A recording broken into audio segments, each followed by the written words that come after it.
centuries. You don't know where you land.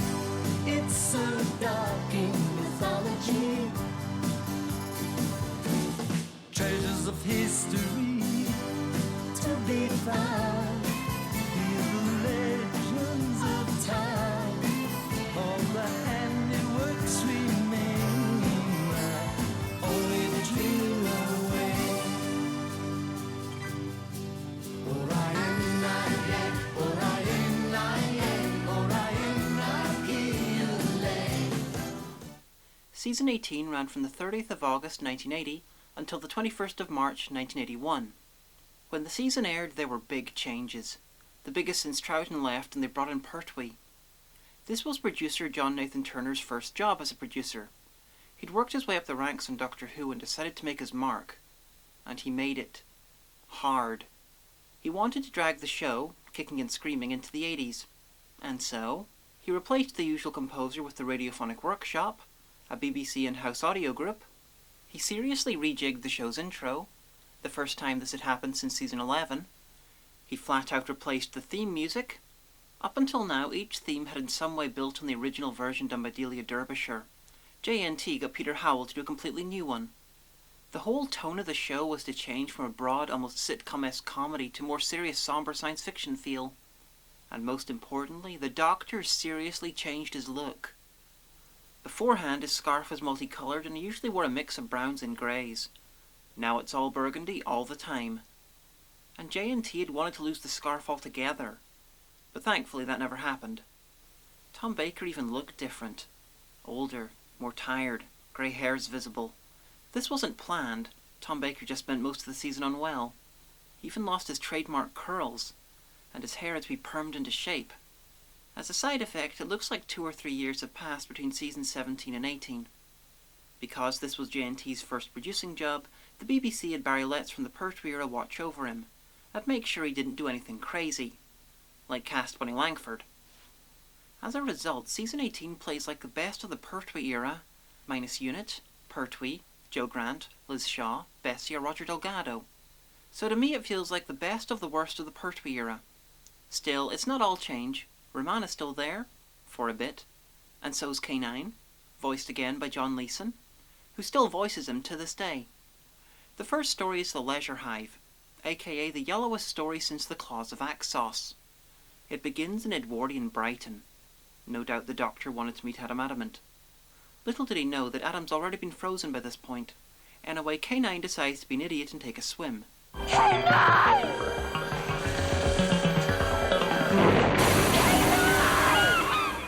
And from there they head to the Leisure Hive, a failing holiday resort built on a planet devastated by nuclear war. A place designed to foster peace and understanding among different races. But not everyone's okay with that mission because it's going bankrupt. The race who earlier blasted the planet turn up to buy the resort, and things go from bad to worse. There's disguises, multiple different types of bizarre science going on, and a murder investigation. Watching this story can be a real shock to the system after the last couple of seasons. Tom Baker looks like he's fighting the urge to slit his wrists. It's not brilliant, it's fairly tedious, and it's very slow. Amazing for something that's only 4 parts long. I hate to say this, but maybe I missed the comedy the last few seasons. Nah, that can't be it. Anyway, The Leisure Hive. It's not brilliant, but the aliens are fabulous, and the Doctor spends an episode and a half as an old man. Next is Meglos, named after a guy, well, a space cactus. He's called Meglos. There's an alien planet called Tigella, and they worship their power source, a thing called the Dodecahedron. But other Tigellans want to study it rather than revere it. It's your usual science versus religion stuff. They send for the Doctor to decide whose approach is best. And I could have saved them time and pointed out that in the classic show the Doctor would always side with scientists. Anyway, Meglos, who's from the race that created the Dodecahedron, shortly before destroying themselves, receives the message and decides to steal it. How does he manage that? By locking the Doctor in a time loop and disguising himself as the Doctor, and occasionally as the Doctor as a cactus, because space cactus. And after the old man make-up in the Leisure Hive, I suspect they were just torturing Tom Baker. Once he gets away, he plans on using the Dodecahedron to destroy planets. Anyway, before Meglos can escape with it, the Doctor arrives and there's all sorts of shenanigans. This one's notable because Jacqueline Hill, who played Barbara in the William Hartnell era, appears as another character. This is the only time irregulars come back as someone else. Now, I don't want you to think this season is entirely humourless. It's just that the jokes are usually much more subtle. For instance, in this story there's a character called Brotadak, which is an anagram of bad actor. This story is 4 episodes long, and overall I generally prefer it over The Leisure Hive. It's a little bit less dull. In the next story, Full Circle, we gain another companion, Adric. Adric is probably the single least popular companion in Doctor Who history. He is Wesley Crusher, before there was a Wesley Crusher. And when he became the first companion to die in nearly 20 years, there were celebrations. When they released his last story on DVD, they even added an extra scene to the special features showing how he had survived, only to really die much more painfully seconds later. Blimey, that was lucky.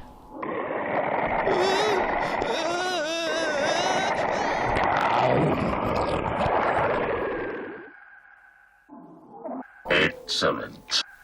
To put this in perspective, in Classic Who, Adric is about as popular as the 10th Doctor is with me. Looks like I picked the wrong week to quit sniffing glue.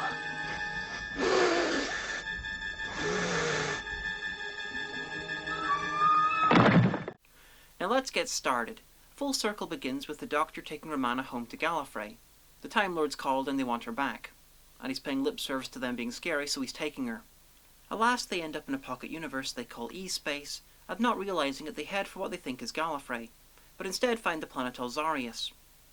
There's a crashed colony ship from the planet Pterodon, and the descendants of the colonists are dedicated to rebuilding it, so they can find a better planet to colonise. There are native marshmen and spiders outside the ship, who begin to threaten the colonists when mistfall happens. It's a bit like the sun going down in pitch black. There's the vivisection of a sentient child, terrible truths about the nature of the colonists themselves, and worst of all, Adric stows away in the TARDIS when the adventure's over. Adric's a mathematical genius. He's whiny, arrogant, full of himself, and it feels like he never changes out of his stupid-looking pyjama costume. J&T had problems with the characters wearing clothing. He preferred a distinct look that they'd keep all the time. Much better for merchandising. This is a fine story, and it's got a great twist. The single biggest issue with it, besides the obvious special effects stuff, is that Adric became a regular character. Still in E-Space, we move on to the next story, State of Decay. It's an alien planet that looks fairly Transylvanian. And it should, because 3 vampires live inside the local tower. They periodically send their henchmen to the villages to choose fresh victims for them. Now, in order to talk about this story, I really need to spoil it. So, sorry. The vampires were human astronauts who were pulled into E-Space by a great vampire.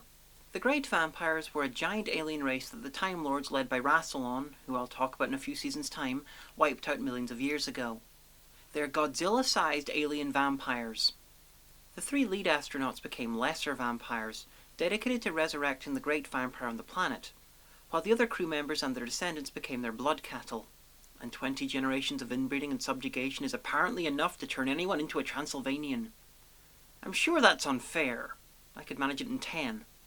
This is equal parts very silly, and setting up parts of Time Lord myth that get touched on every so often.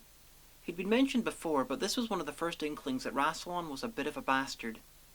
The vampire-killing bow ships that were basically a giant stake with rockets attached that was introduced here were mentioned in Russell T Davies' official description of the Time War that was used in the new show's Bible. So even the weirdest parts of the classic show keep echoing in the new. The next story is the 4-part Warrior's Gate. It's Romana's last. Although she kept appearing in audio adventures where she became the Lord President of the Time Lords. Still in E-Space, sort of, the TARDIS lands in a massive white void with a large gateway. There are destroyed robots all around and a trapped ship containing Commander Rorvac and his slaves, the Tharl. The Tharls were a race of intergalactic raiders who used their time powers to enslave other planets. But another race created the robots to overthrow them. And now, it's the Tharls who are the slaves. Dun dun dun! In the end, the TARDIS with the Doctor and Adric on board return to normal space, while Romana and K9 Mark II stay with the Tharls, because she's deeply interested in their plight, and because she really doesn't want to go home to Gallifrey. At least her departure's a bit more believable than Leela's. This story's pretty lucky Romana and K9 leave in it. It's got very little else to make it memorable, besides the massive amounts of chroma key. The Tharls look silly in a cowardly lion kind of way, and it's needlessly overcomplicated. And in The Keeper of Traken, the TARDIS lands on the planet Traken. What a stroke of luck! It's a planet where... I'm gonna have to explain this, aren't I? Oh, fuck. Traken is a planet which has so much good in the air that it kills evil. Okay, not literally, but pretty much. There's a power on the planet that can be used to calcify evil, which is about as silly as the air killing evil. There's a statue called the Melkur, which apparently was a stone thing which kinda looks like wood, but was so evil it reacted to the planet by freezing. And ever since then, some Trakenites have been attempting to care for it. The Keeper of Traken is the planet's ruler and he's dying. His due replacement is Tremus, father of Nissa, who will shortly be a new companion. Tremus's wife used to care for the Melkur as a child, and now she's an adult she's still devoted. So, when it comes to life, it gets her to do its bidding. Now, this is one of those stories with a twist. 2 big twists, actually. But I can't keep these secrets and properly do this video. So, I'm sorry about this. The Melkur is the Master's TARDIS. He's still mostly dead and is trying to manipulate things so he can take over Traken and start an intergalactic empire. Or maybe just steal the Doctor's body. When that doesn't happen, he steals Tremus's body, thus beginning the Master sorta, kinda not being a Time Lord, which lasts until he comes back in the new series. I prefer this story over Warrior's Gate, but much like this season, it's at best fairly average for the show overall. Having said that, Geoffrey Beevers and Anthony Ainley are both brilliant as the Master and Tremus. The Keeper of Traken starts a new trilogy of Master stories which ends the 4th Doctor era and begins the 5th. Anthony Ainley is mine and Linkara's favourite Master, and they're a little bit unclear as to whether he's supposed to be basically the same incarnation as the Delgado one. The idea was that the Master seen in The Deadly Assassin and The Keeper of Traken might have still been the Delgado incarnation, who was on his last incarnation in the Pertwee era and tried to get an extra regeneration, resulting in the zombie Roger Delgado incarnation, but we don't know for sure. So what might have been the Delgado incarnation, played by Geoffrey Beevers, took over Tremus, creating the incarnation played by Anthony Ainley. Now Ainley wanted to play the role more like how Delgado did, suave, intelligent and ruthless. But he was scripted as and told to play the part like a 1930s Flash Gordon villain. He played the Master until the end of the classic show, and in a video game made in the 90s, and only in a couple of stories did he get to play the role as he wanted, most famously in Survival in the McCoy era. So on to the last story of the season, Logopolis. Because Tom Baker had been the Doctor for so long, J&T really wanted a familiar face to ease the transition into the 5th. So he asked Liz Sladen, Sarah Jane, and Louise Jameson, Leela, to return for this story in the first few of the next season. They both turned him down. So what figure from the past did the audience get to reassure them? Well, Nissa, of course. From The Keeper of Traken. 1 story earlier. Not gonna deny it. That's a little bit of a come down from Sarah Jane. Anyway, they have another companion to pick up, Tegan. Tegan's an Australian flight attendant. After some car trouble, she walks into a police box to try and get some help, only to find herself inside the TARDIS. The Doctor had parked the TARDIS around a real police box to get its exact measurements so he could get a race of mathematicians to calculate something that he could use to fix the chameleon circuit. Unfortunately, the Master figured he'd do just that, and turned his TARDIS into an exact double of the police box, and parked it around the police box first. So the Master's TARDIS is now inside the Doctor's TARDIS. But there's also a recursive loop for some reason, so the Doctor's TARDIS is inside the Master's TARDIS, while the Master's TARDIS is inside the Doctor's TARDIS. And there's a real police box inside someone's TARDIS, probably. Like a bit in the Time Monster, this is a Mobius strip made of police boxes. Anyway, they go to Logopolis because meringue-faced future Doctor tells them to. The Logopolins are a race of super mathematicians who have the ability to alter reality itself via the power of their equations. And now I think about it, maybe this line in the Twin Dilemma wasn't quite as silly as I thought when I reviewed it. Your mathematical skill could change events on a massive scale, don't you realize that? Nope, that's still fucking stupid. Anyway, the Master stops them from chanting their mathematics, and the universe starts to collapse. The universe years ago passed the heat death point, and the Logopolins, using pure mathematics, have been keeping it going. Take that, laws of thermodynamics. Anyway, to save what's left of the universe, the Master and the Doctor need to work together. At least until they get to a point when the Master can threaten the rest of the universe with continued destruction, and the Doctor has to stop him but fall to his death. Logopolis is in my opinion the weakest regeneration story thus far, and if you don't include Time in the Rani, it's the weakest of the classic show. But it is nice to see a regeneration story where the Master is the villain, where the Doctor doesn't fall for a fuckload and then shrug it off only to be killed by radiation. Yeah, I'm bitching about New Who again. In the end of time, it was like they were trying to outdo Planet of the Spiders and Logopolis at the same time. Anyway, this season did one thing very well. It's interesting. The stories, for all their issues, and many of them have a fuckload of issues, are interesting and imaginative. It was overall a breath of fresh air after the previous years where honestly some things had got a bit stale.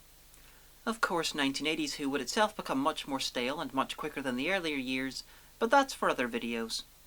Join me next time for a proper introduction to my least favourite classic Who Doctor, the 5th. We'll have the last pure historical thus far, and we'll have the first companion to die since the Dalek Master Plan in Season 3.